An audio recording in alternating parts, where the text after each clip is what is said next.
नमस्कार। पश्चिमी एशिया में दो घनघोर दुश्मन देश सऊदी अरबिया और ईरान के बीच समझौता करा करके चीन ने एक बार फिर से अंतर्राष्ट्रीय जगत में अमेरिका पे भारी नज़र आ रहा है। चीन ने एक बार फिर से बाजी मार ली है। ये दोनों जो देश हैं पश्चिमी एशिया में, सऊदी अरबिया और ईरान, ये दोनों कट्टर विरोधी रहे हैं। वो ऐसे कट्टर विरोधी रहे हैं कि ये जो समझौता ही असंभव लग रहा था। और आपको जानते भी होंगे, या मैं फिर आपको स्मरण दिलवा दूं कि जो ईरान है वो शिया, वहाँ की पॉपुलेशन ज़्यादा अधिकतर है, और सऊदी अरब वो सुन्नी कंट्री है। तो ये तो बेसिकली जो दो सेक्ट हैं इस्लाम के अंदर, वो तो अपने आप में एक विरोध का अंदाजा रहता ही है। उसके अलावा ये दोनों न सिर्फ इस क्षेत्र में बल्कि पूरे दुनिया में अपने अभी खास करके पूरी इस्लामिक वर्ल्ड का नेता भी मानते आ रहे हैं।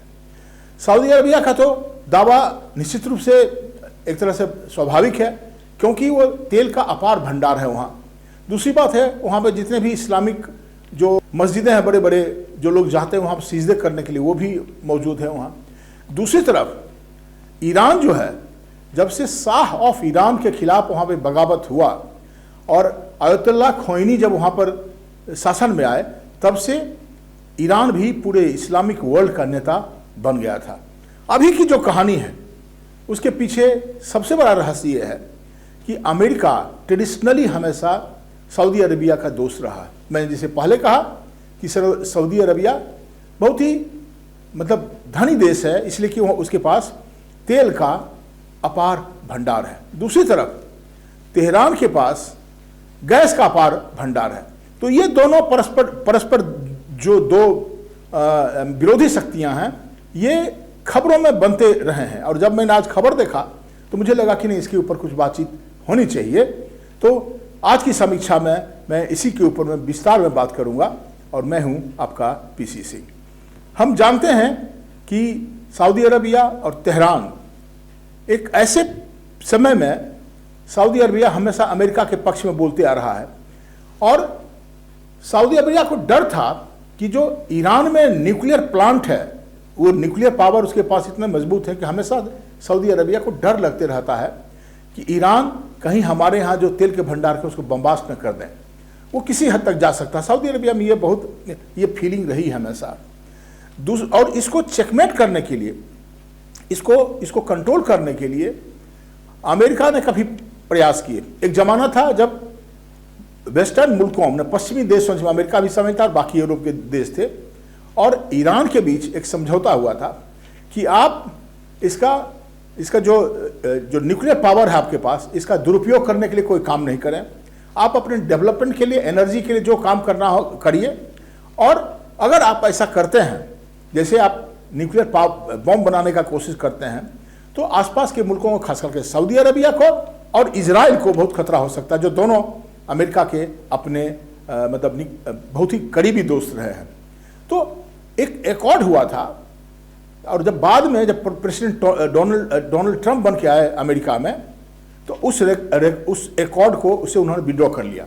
और विड्रॉ इसलिए कर लिया कि इस तरह की रिपोर्टें आ रही थी कि इस पीस जो न्यूक्लियर एकॉर्ड के बावजूद भी ये जो ईरान है अब बाजी मतलब कुछ नहीं कर रहा था, वो अपने न्यूक्लियर शस्त्र बना ही रहा था।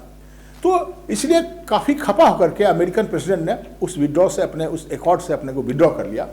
और उसके बाद ईरान के ऊपर तरह तरह के सैंक्शन लगे, वो जो इकोनॉमिक सैंक्शन और बाकी भी सैंक्शंस उसके ऊपर लगे। तो अब मामला ये है कि इस पूरे के पूरे माहौल का फ़ायदा चीन ने बड़ी बखूबी निभाया।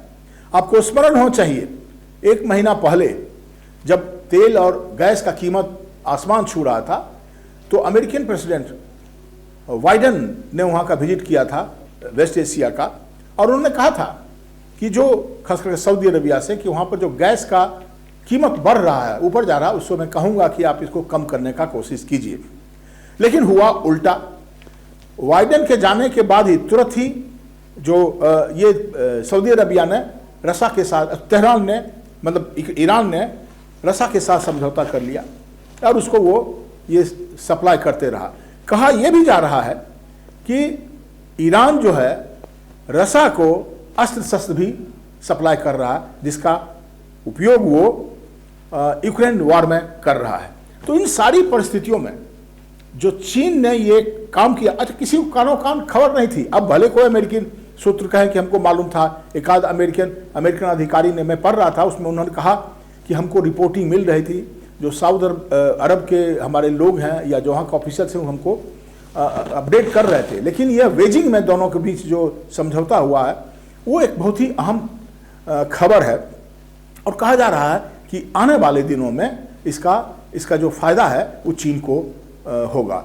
देखिए सबसे बड़ी बात है कि ये जो पूरा पश्चिमी एशिया जहाँ पर तेल और गैस का अपार भंडार है, अमेरिका तो सक्षम है, उसके पास अपार भंडार है, रसा के पास भी अपने पास भंडार है, लेकिन चीन का जो डेवलपमेंट है वो एनर्जी के लिए हमेशा वेस्ट एशियन कंट्रीज के ऊपर डिपेंड करता है। पश्चिमी एशिया के इन मुल्कों पर उसकी डिपेंडेंसी है। तो चीन ने इसको बहुत तरीके से इस समझौते को करवा करके अपना जो कहते हैं कि जो एक ख्याति प्राप्त किया है, उसकी चर्चा आज दुनिया के सारे अखबारों में आप देख सकते हैं। और खास करके प्रेसिडेंट शी जिनपिंग जब से आए हैं, थर्ड टर्म उनको पार्टी ने इस ओहदा से फिर से नवाजा राष्ट्रपति के पद पर, तब से राष्ट्रपति शी जिनपिंग का कद बढ़ता ही जा रहा है। और ये जो और घटना घटी है उससे जो कहा जाता है ना कि उनके मतलब एक और उनको बल मिला है। तो मिला जुला करके ये जो एकॉर्ड हुआ जिसमें कि दो विरोधी कंट्री पश्चिमी एशिया में सऊदी अरबिया और ईरान के बीच समझौता हो गया है, जो डिप्लोमेटिक रिलेशंस खत्म था वो नॉर्मल हो गया है और इसका फायदा चीन को मिलेगा। आने वाले दिनों में ये भी कहा जा रहा है कि जब शी जिनपिंग रसा का विजिट उनका होगा तो हो सकता है कि इसी तरह का समझौता रसा और यूक्रेन के साथ भी करवा सकते हैं। देखिए मिला जुला करके चीन जो अपना स्टेटस है, अपना जो प्रोजेक्शन है, ये कह रहा है कि हम दुनिया में शांति चाहते हैं, हम दुनिया में मतलब जो एक दूसरे के बीच जो विरोध का माहौल है किसी दो देशों के बीच में, हम उसके विरोधी हैं। और ऐसा करके चीन ने तो इसको साबित कर दिया है उसके फायदे की बात।